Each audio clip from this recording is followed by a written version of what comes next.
为了让大家更加清楚的知道这个 Kia Carnival 作为 Family Car 的魅力，我就手持 GoPro， 让大家有一个更加清晰的画面。所以我们现在把这个行李箱空间打开 ，OK。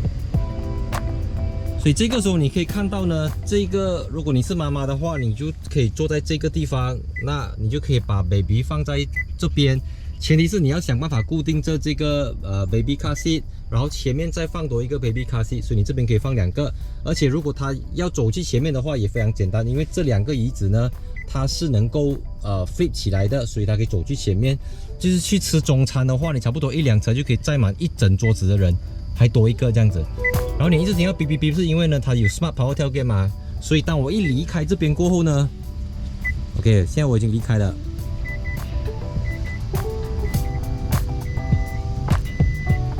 OK， 当它侦测到你已经远离车子之后，它就会自动把它关上。OK， 侧滑门就是侧滑门 ，sliding 都非常的好。这边有一个 button， 我可以自己按下。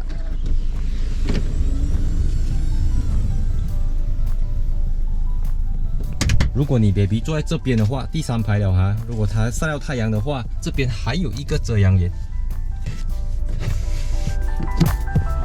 弟，你会热吗？Rear facing， 这个是 front facing， 所以2个人背对背拥抱。给这个是睡到，哎，你不是睡觉的咩？这个是全新的 Kia Carnival， 而 Kia Carnival 是马来西亚汽车市场上少有的4排式11人座 MPV， 它的主要竞争对手有它的韩国师兄弟 Hyundai Starex， 但是跟 Starex 不同的是呢，这个 Kia Carnival 啊，它用的是最新的 N3 平台，也就是跟 Hyundai Staria、Hyundai Palisade、Hyundai Sonata 一样的底盘。那因为呢，它是一个2+3+3+3的11人座格局，所以它被 classify 为 Commercial Vehicle 商用车辆。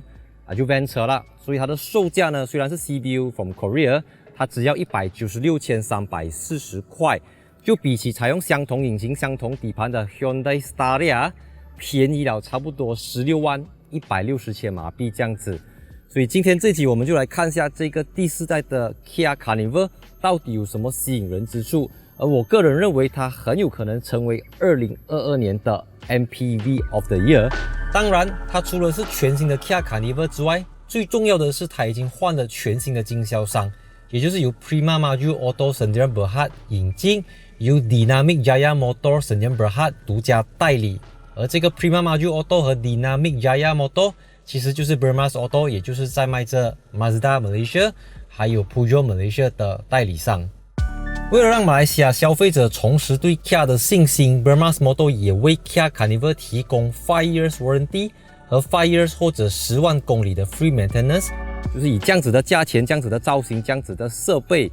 它确实是一个我自己都想换掉 CX 来换它啦。但是又有一些东西影响了，我觉得还是驾 SUV 比较好。所以到底是什么东西呢？我们就接下来来看一下。还没有订阅的朋友，记得订阅我的频道，也欢迎 follow Instagram account。Let's move on。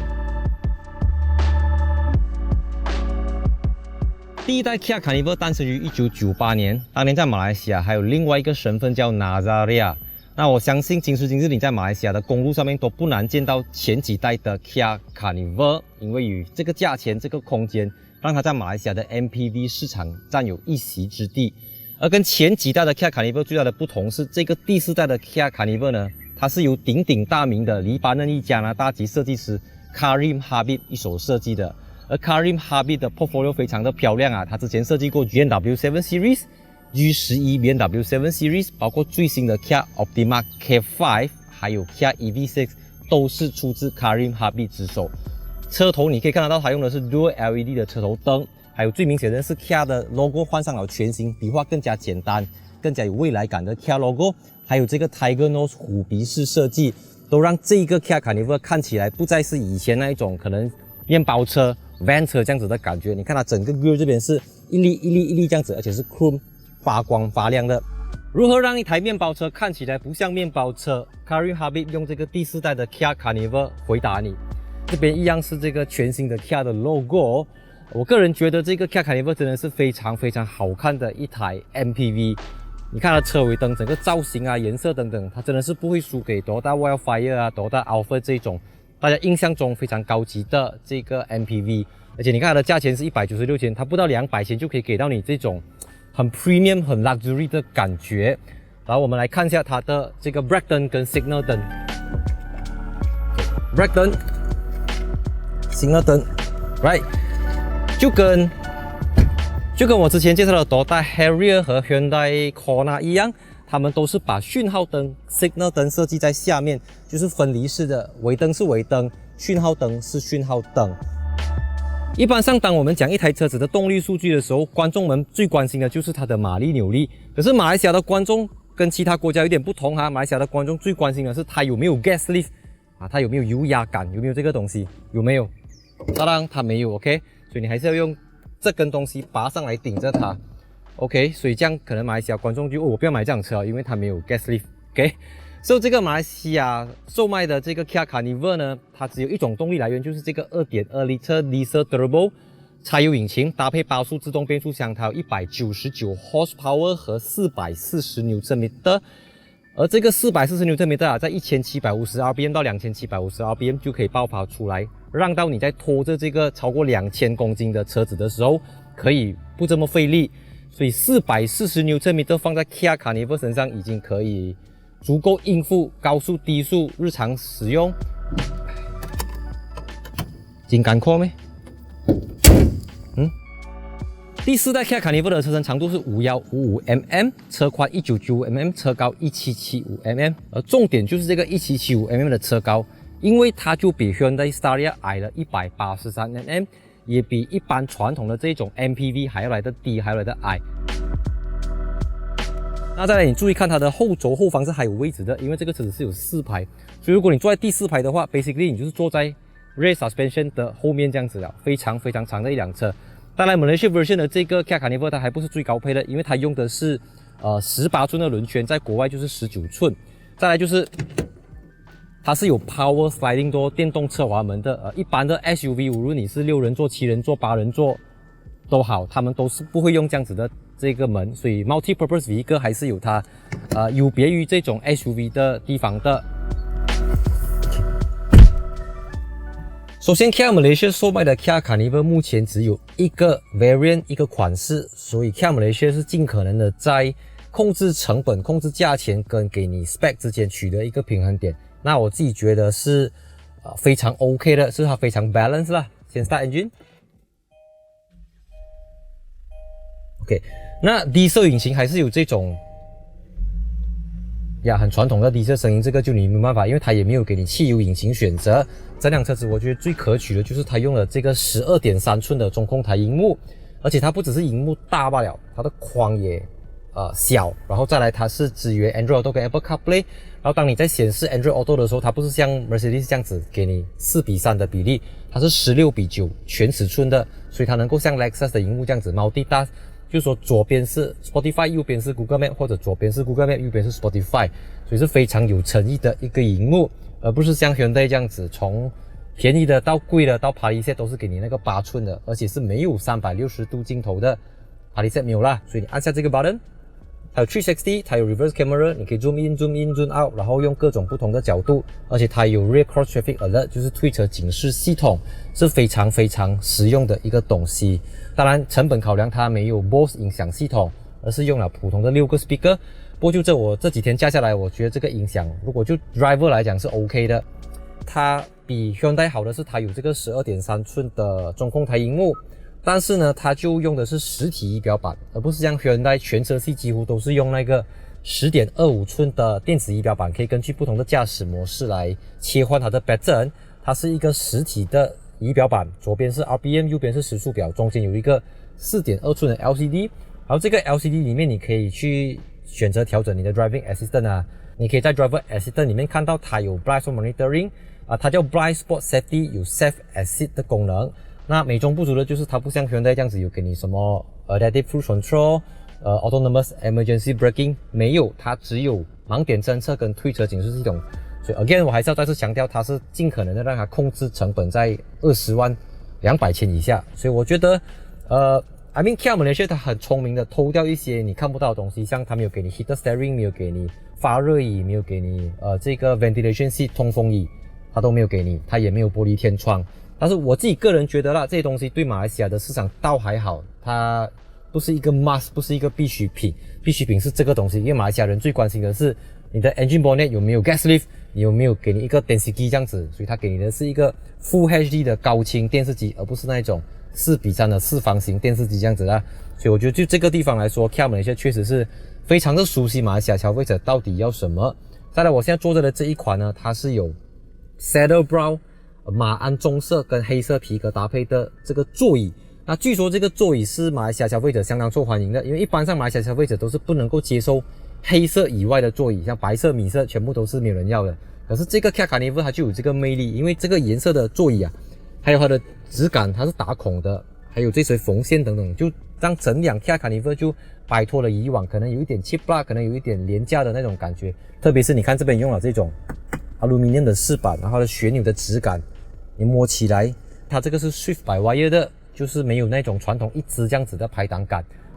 全新的方向盘有 Paddle Shifter， 还有这个 Kia 的 logo， 还有 Cruise Control， 不过不是 Adaptive Cruise Control 啊，而且这边还有这个 Boss Switch 啊，你看到吗？ Kia Malaysia 它非常的清晰自己要打给谁，打给顾客，那消费者就是要这些东西就非常好了 ，is good enough 啦。这个 Kia 它有一个东西叫 Smart Power Tailgate， 就是说你不用脚伸过去的副 sensor， 你只要站在车尾门大概5秒到6秒的时间，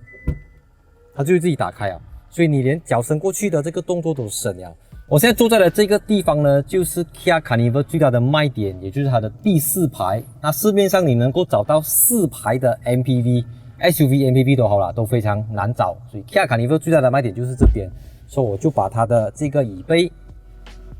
拉上来 ，cable 你要大力拉，真的要很大力 ，OK。Right， 这个就是它的第4排空间了，所以它的 headrest 是在这边这样子。第4排的椅背直立过后呢，基本上是没有行李箱空间了的。而且啊，它不只是给你4排罢了，你看啊，这个第4排放下去过后呢，它还有3排，然后在这第2排跟第3排的中间这个地方呢，它是能够折叠、能够收进去的，把它推上来，看到吗？所以在这个情况下呢，你就能够爬去前面。然后你知道为什么它的车你可以坐这么低吗？因为 spare tire 不是在下面的 ，spare tire 在车子中间，就车门的旁边。先把我老板的龙椅拆出来先。这辆车哦，让我想生多几个孩子，太大了。So Power Sliding Door 的好处就是你要拆 car seat， 你看到吗？一个 move car seat 就跑出去了，不用很别扭这样。哪怕你 CX-6、CX-9 的开启的幅度多大都好 ，Sliding Door 就是 Sliding Door， 你要进就进，要出就出，按下这个 button。Boss Door。这么大片的窗口，给你这个手动的遮阳帘，这个要 high spec 的 CX-8 或者 CX-9 才有，所以这个车也是有给你的。然后呢，你可以看到这边有冷气出风口，一个、2个是放在上面的，就不用担心说冷气给你的腿部还是给椅背顶到这样子，它是直接送来后面。那第3排的上方也有冷气出风口，这个就跟之前我介绍的 Hyundai Palisade 是一样的东西。然后这边可以调整风扇大小，冷气要吹哪里，还有你的温度都可以调整，所以是非常非常齐全的一个空调系统啊。再来这边有12V 的 socket， 然后这边它的USB 接口啊是在这边的 ，OK， 这是在这个椅背的后面这边，然后有这个 Boss Switch， 你可以去调整它。我的头部我的身高是178cm， 所以它可以滑去这么前，它可以推去这么后，但是呢，它的幅度就不像Palisade这么大，因为你要照顾到它还是有，它后面还有2排，你懂吗？OK， 然后椅背是可以这样子调，那它最厉害的就是这个中间这个座椅呢，你是能够放下来 ，OK， 所以这样子你就能够逃去后面看你后面的小孩子。Sliding Door 啊，真的是一个非常好用的东西，你看我一步就能够跨上来它的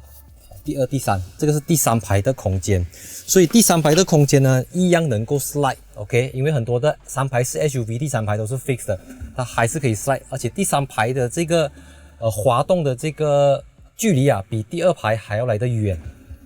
，OK， 所以它的好处就是你能够怎么讲？你能够maximize 你的行李箱空间，就是行李箱你要放再多行李，再多行李，再多行李你都可以放。然后就跟前面一样，这个椅子椅背放下来 ，OK， 你就可以通去你的行李箱空间。那这个椅子也是一样可以调整。然后冷气出风口就在你的额头上方罢了。然后这边有杯架，USB 接口，所以你看，基本上每一个座位都会有给你 USB 接口。第4排的话有 12V 的 socket。假设我的车子现在已经载满了8个人，我还有2-3个人要载，怎么办？连环路，我现在从第3排爬来第4排。那没有错的话，这个应该是你第一次在我的频道看到我坐在一台车子的第4排空间。如果我们把第3排的这个椅子完全的往后推 ，OK， 就是你要找个地方施力 ，OK，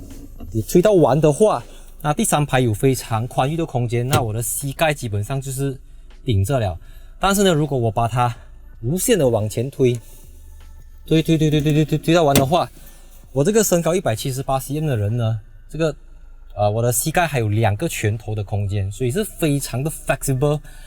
非常的灵活的。这个 Kia Carnival 真的是一个超大，真的是超大。一般上，在我介绍一台车子之前，我都会大概了解一下它的马力、扭力、车身的轴距、长度、重量等等，轮胎的尺寸。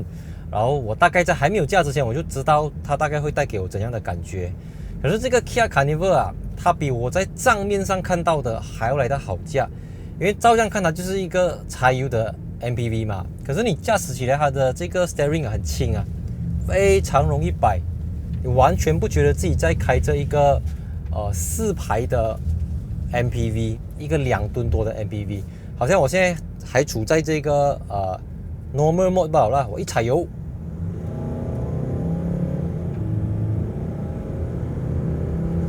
哇，那个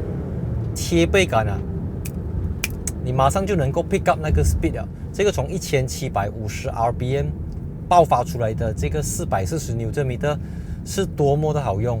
我们说马来西亚，特别是马来西亚华人最喜欢的 Wildfire 的 2.5NA， 或者我们说这个Toyota Alphard 的 3.5 L 引擎来讲，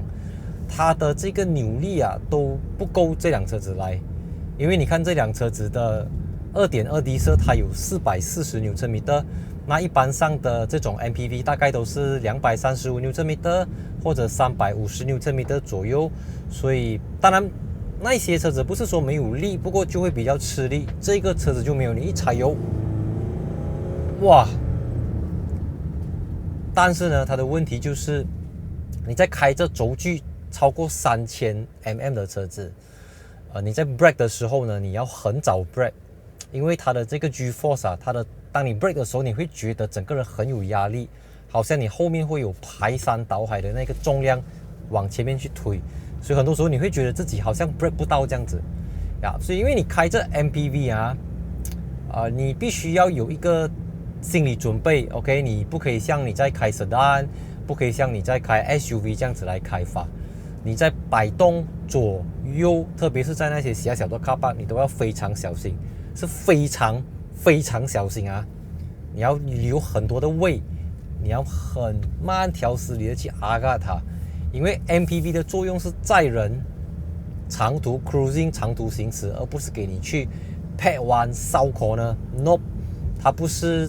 拿来这样子用的啦。因为你说3090 mm 的轴距大概已经是一个7 Series 这样子的 wheelbase 了。然后它也比我自己驾的 CS8 或者 CX9 还要来得长，所以它真的是一辆很长很长的车子。OK， 现在处在 Sport Mode， 我静止加速踩油。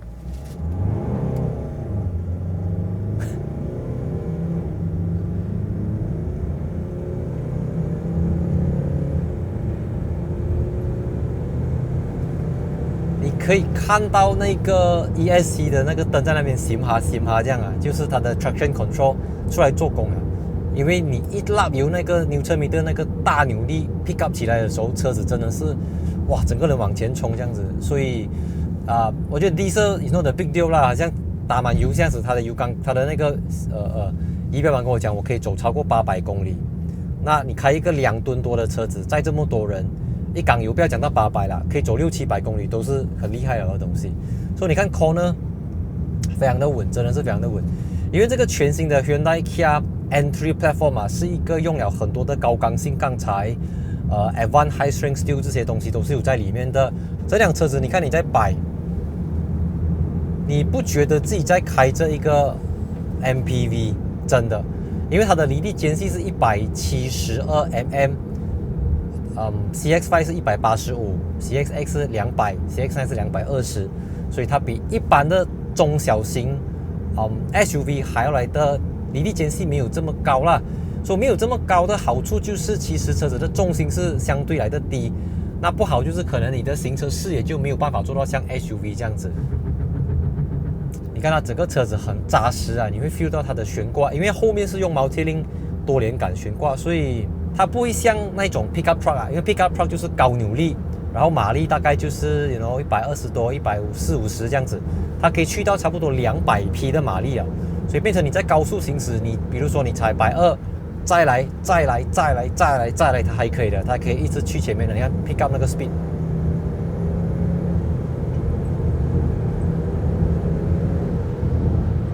非常 smooth。我们先来测试它的高速行驶 ，Go。140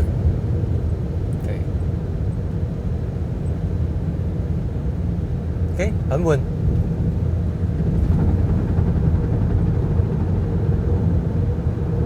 OK， 再上到160 ，OK， 160。Very good。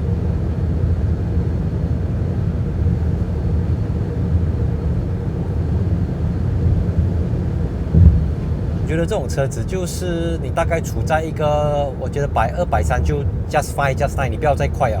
因为你再快的话，可能你驾驶者可以大汗，可是你后面的乘客可能会叫抖龙啊。那如果你真的要跑这么快长途行驶，我觉得 Kia Carnival 绝对不会令你失望。坦白讲，我在驾了这个 Kia Carnival 过后啊，我有一个感觉，为什么我那个时候要买 CX-8？ 这车不多好吗？你看它真的是4排啊，而且中间的那个通道是你可以要跟可以不要的。就像我刚才前面讲的啊，在马来西亚你要找到一个4排式的11人座 MPV， 只有 Hyundai Starex 跟 Kia Carnival 罢了。So 其实这两个是很难比的。当然我知道 Kia Carnival 比 Hyundai Starex 贵了2万多块，但是它用的是新的底盘，而 Starex 用的是旧的底盘。再来 Starex 是2.5 柴油，它是2.2柴油，就新的引擎啦，而且它用的是8-speed auto， 那个旧的 Starex 好像是5-speed auto 吧，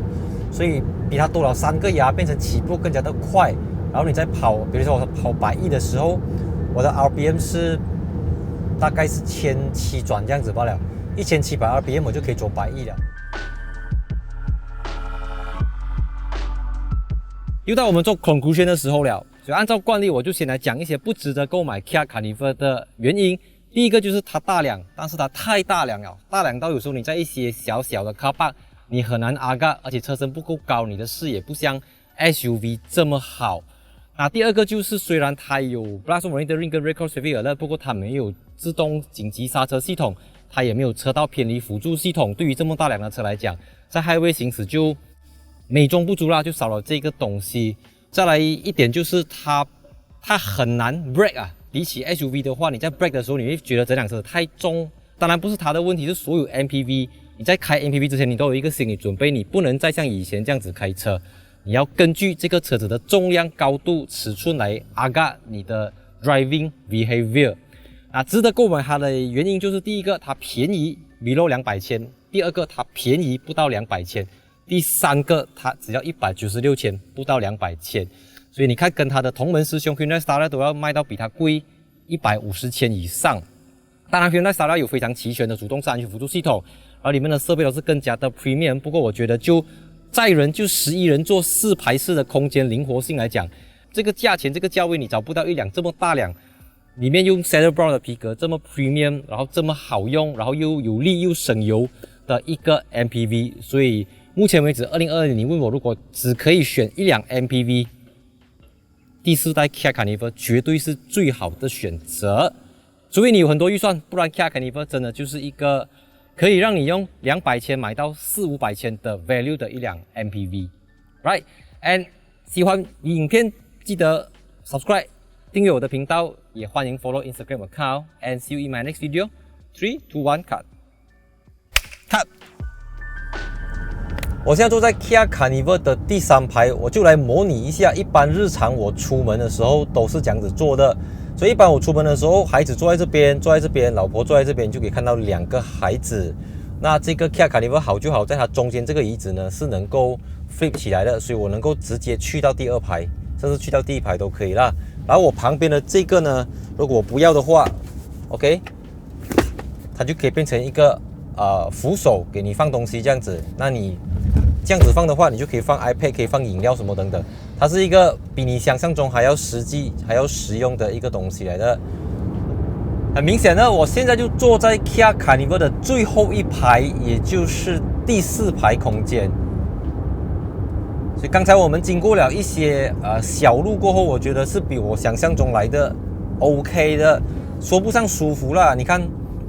当你的路面起伏的时候，哇，你会 feel 到整个人非常的弹跳。尤其我现在坐在这边嘛，我身高是178，如果过一个墩，我的头就会敲到这个车顶了，而且我的后脑勺就是挡风玻璃，后挡风玻璃，所以真的是蛮热的。就好在这边有一个冷气可以对着我吹这样子，所以这2个冷气是供第3排跟第4排来用。那其实讲真的，这辆车子它让我觉得，就是它的后排让我觉得舒服，是因为它的窗口面积很大。所以它的采光非常的好啊，甚至你透过这2个走道就能够直接看到这个司机，看到方向盘了。那换句话讲，如果你是不能够调整的，你是 fix 的话，比如说这个东西已经顶着你了的话，你就会很有压迫感。所以你看，如果我要腿部空间不够的话，我可以打斜坐 ，OK， 是相当的舒服。所以真的是